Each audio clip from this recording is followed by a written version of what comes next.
Probably what we'll see is a lot of companies that will be filing over the next few weeks. So there's an expectation that the amount of filings will pick up by the end of the first quarter.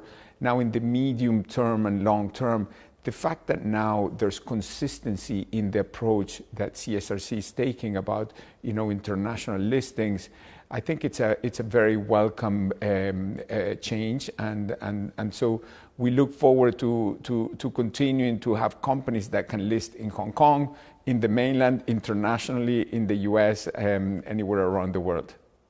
There's reports today that China has called on its SOEs to phase out the use of the Big Four auditors. Not using Western firms, though, Chinese companies could lose some of the international investor confidence as well as backing. Does this mean that the delisting risk is bigger than before?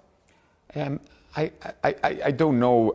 How delistings will proceed, or if there will be. That's like a negotiation that's taking place, and it will follow its own course. I do believe that there is a value to having more international interaction.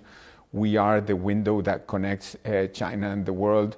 And we are doing what we can in terms of making sure that there is more interaction, more connectivity. In the earnings statement, there was a mention of the continued release of mainland China's domestic savings. Will this help to prop up the market and boost turnover? And could this be a sign of improved investor sentiment? I think the second and third quarter should be active quarters in terms of economic performance by China, because as I mentioned in several forums, there's about $2.5 trillion of excess savings that have accumulated during the COVID period in the mainland.